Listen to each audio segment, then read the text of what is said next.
Brace yourself, hopheads. This is Heady Topper, the legendary, elusive, borderline mythical double IPA from The Alchemist in Vermont. A beer so juicy, so explosively aromatic, it practically slaps you in the face with tropical fruit and dank pine before you even take a sip. At 8% ABV, it's got just enough firepower to make you question your life choices, but in the best way possible. You don't drink Heady Topper, you experience it. And today we're diving deep into what makes this beer a hop-fueled masterpiece. So, is it the recipe? Is it the brewing process? Does the secret lie in the fermentation? Maybe it's the yeast, or perhaps even the odious amounts of dry hopping at the end.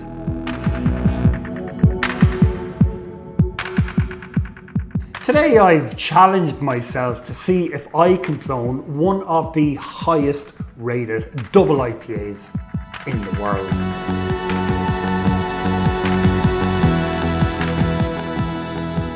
Because here's the thing, guys, now that I'll be fermenting my creation in Kegland's 55-litre Conical Fermenter, yes, the Fermzilla all-rounder, I'll be able to take a step closer to perfection, bridging the gap once again between home brewing and commercial brewing by having the tools that enable me to pressure ferment, to perform oxygen-free dry hopping and oxygen-free transfer to kegs at the end.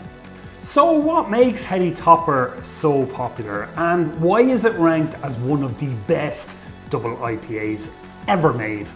Well, for starters, it's a masterclass in hop saturation. The beer is loaded with an insane amount of hops, but it's not just about bitterness, it's about balance. It delivers waves of tropical fruit, citrus, pine and dank resin, all wrapped up in a smooth, juicy body.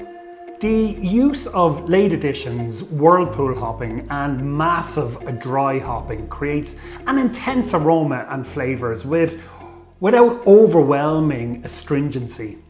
And then there's the mouthfeel, soft, pillow-like and incredibly drinkable for an 8% ABV beer. Vermont ale yeast adds subtle fruity esters complementing the hop character perfectly. And guys, let's not forget the legend behind it. Heady Topper was one of the pioneers of the New England IPA movement before the style even had a name. The Alchemist kept it exclusive, fresh and unfiltered, adding to the hype. Put simply, it's a beer that changed the game. And today we're going to try and capture that magic in homebrew. Alright guys, it's time to dissect this legend like it's a high school science project, except with fewer frogs and more hops. First up, the appearance. Look at that hazy golden orange with just enough cloudiness to make yourself wonder if you've accidentally poured an orange juice. It's got a nice frothy white head that sticks around like that one friend who never gets the hint to leave. Beautiful lacing too, clinging onto the glass like it's holding on there for dear life. Now for the aroma. It hits you right in the face like a tropical fruit headbutt to the nose.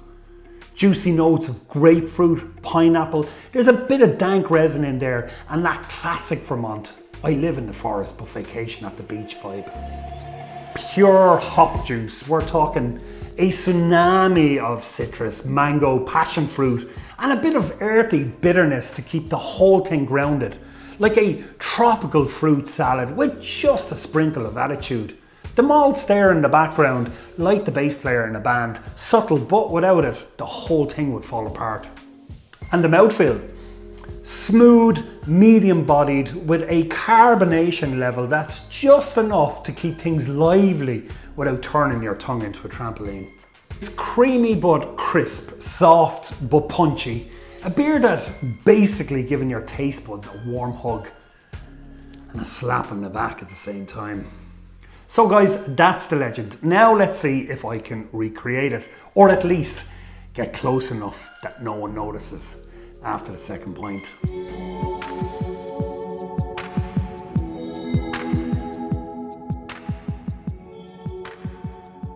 First up, our base malt, pale malt. This is the backbone of the beer. This gives Heady Topper its fermentable sugars, light body, and that crisp, clean canvas for the hops to shine. Next up, carapils. Its job, bodyguard. It adds body, improves head retention, and keeps the mouthfeel smooth and creamy because nobody wants a thin, lifeless double IPA. It's kind of like the unsung hero that makes the hops pop without stealing the spotlight. And now the main event, the hops. This beer is basically a love letter to hops, with Magnum, Simcoe, Cascade, Columbus, Amarillo, and Centennial leading the charge. Now, don't fall off your chair when I tell you this, but my 40-litre recipe packs in almost 600 grams of hops. Outrageous, I know. But here's the thing, Heady Topper tops the bill of double IPAs for a reason. So let's see what these hops bring to the party. Okay, so we have Magnum, and this is for bitterness. It's here for one reason, to bring the bitterness. Simcoe, piney, earthy, and a bit of that dank resinous punch. Simcoe is like the cool, mysterious character in a movie, adds depth and intrigue. Cascade, one of my favorites. Cascade is the hop that made hops famous. It single-handedly defined the American Pale Ale style. A lot of you watching will go, oh no, that was Citra. Cascade it was. Cascade is bustling with zesty grapefruit flavour and aroma from the high levels of micrane oil and takes centre stage in a double IPA. And then we have Columbus. Columbus is a high alpha hop with intensely citrusy flavours and aroma combined with an earthy black pepper-like background. Columbus is a dual purpose hop used for both bittering and aroma. Columbus hops are used in a number of styles, commonly American style ales. Amarillo, bright, citrusy with big notes of orange and floral goodness. It's like the zesty life of the party. Centennial, they call this the Super Cascade, bringing a punch of grapefruit, lemon, and a little bit of that floral kick. If hops had a rock band like Guns N' Roses, Centennial would be Slash.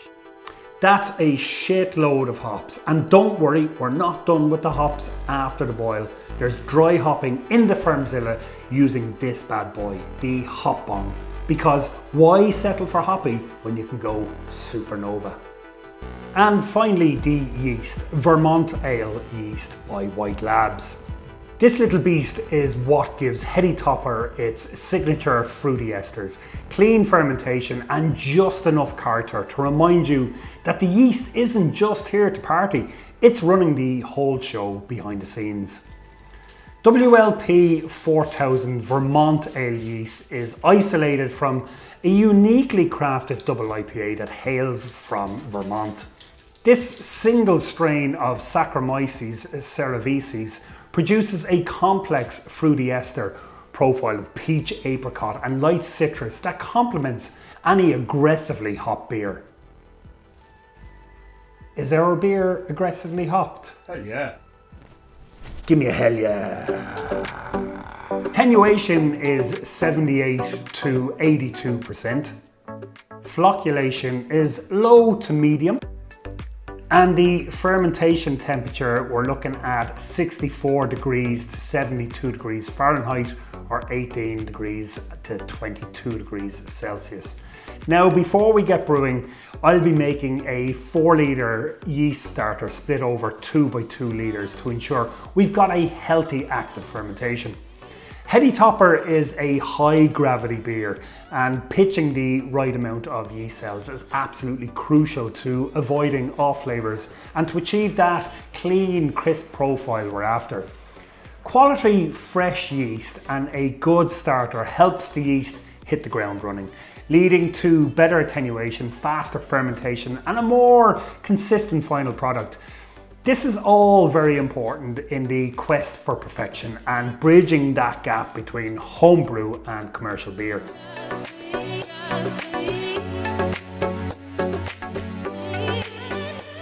Now, a tad bit of science with respect to our Vermont ale yeast. The target pitch rate for this brew is around the 722 billion cells mark.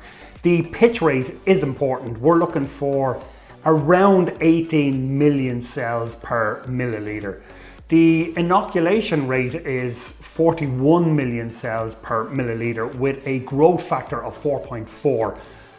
So what does this all mean?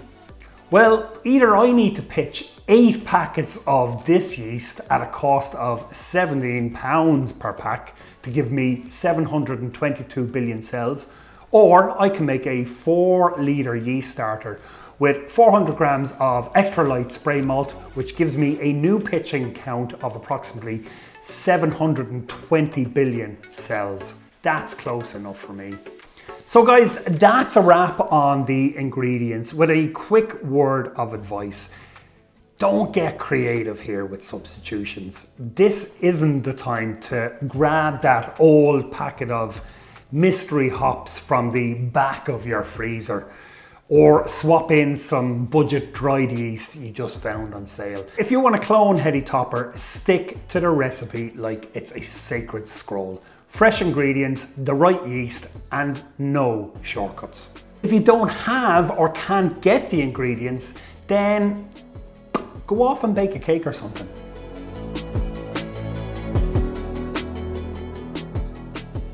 Right, so we've admired our ingredients, made our no substitution pack. It's now time to turn this pile of potential into a liquid legend.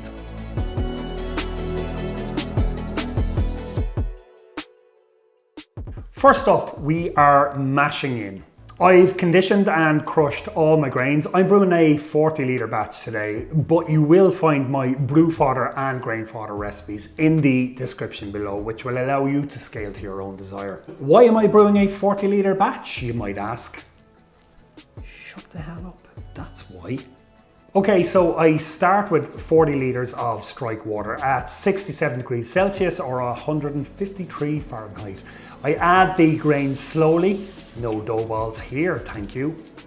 We mash in for 65 minutes or maybe even 75 minutes to let the enzymes do their thing, turning the starches into sweet sugar that fuel our yeast.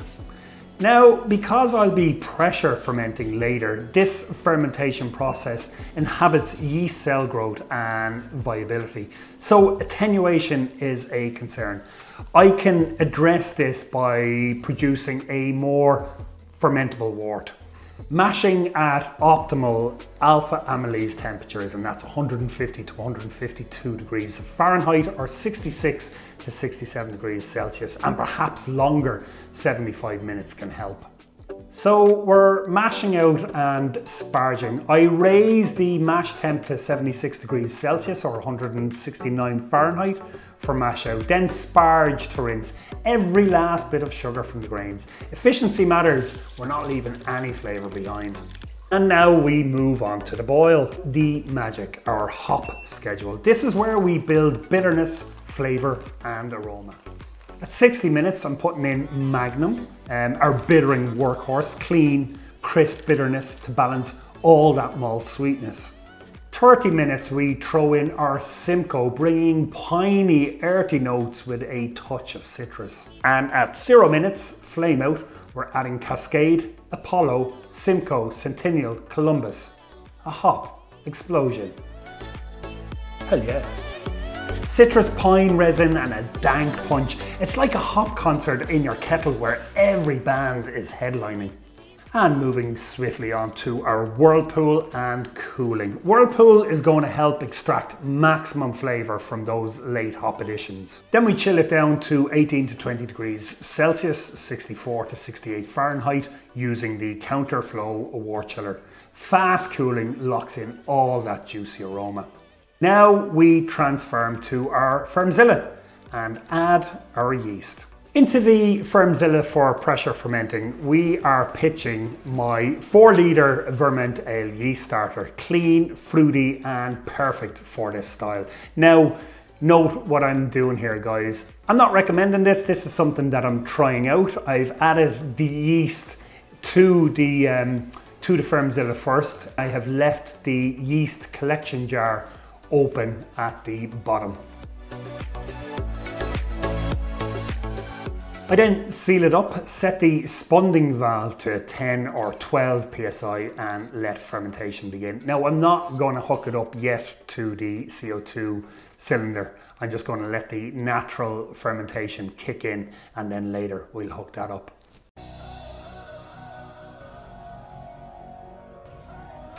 And now we move on to dry hopping in my hop bong. Primary dry hop around day 4. I'm adding Chinook, Apollo, Simcoe, big resinous piney and citrus notes to layer on that dank goodness.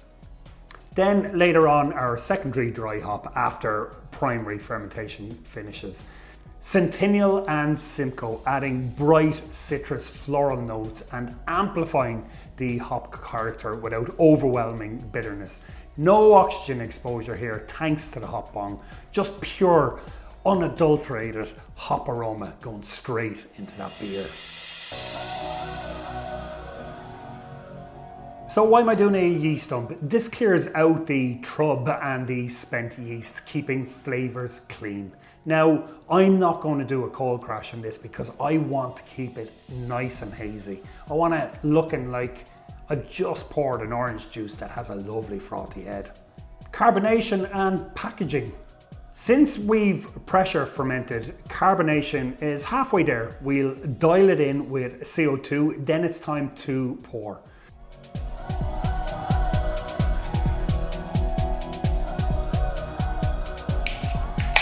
Okay, sounds like a very nice carbonation. So color-wise, it's pretty close. A very nice fluffy white head. I'm getting the lovely opaque orange juice look. And for aroma, lads. The hop aroma smells insanely fresh. Very floral, very balanced on the nose.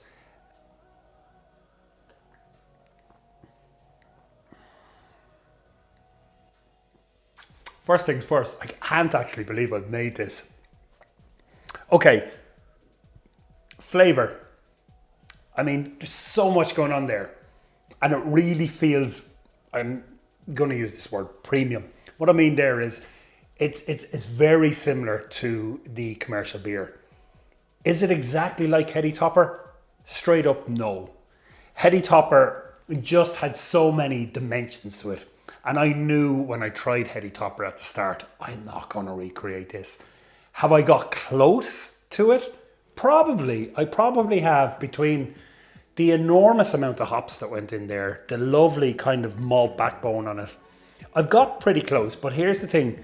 The process that I use and the process that's used by the alchemist on the Heady Topper beer, they're going to be so different. But I am delighted. Look, okay, it's not Heady Topper, but oh my God, it's an amazing beer. Even the mouthfeel, just the aftertaste, that kind of hop residue that's lingering in your mouth is just unbelievable. If it's okay with you guys, I'm going to blow my trumpet here. I've done a great job with this clone. Now, I could say, oh yeah, fantastic, I did a great job. They can't be perfected unless you have the right tools. Fresh ingredients, yes, but having the right tools. That oxygen-free dry hopping, the yeast dump, and then the transfer then to keg, really and truly just gets you so much closer to those commercial beers. If you really want to give this a go and you want to do it justice, my recommendation, guys, is if you don't already have the Fermzilla,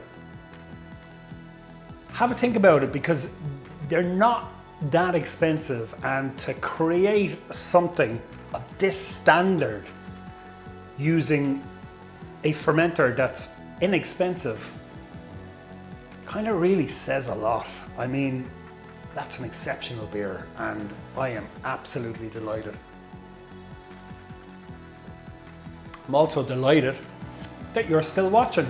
Guys, as always, thank you so much for watching. Cheers, love from Ireland, Slán.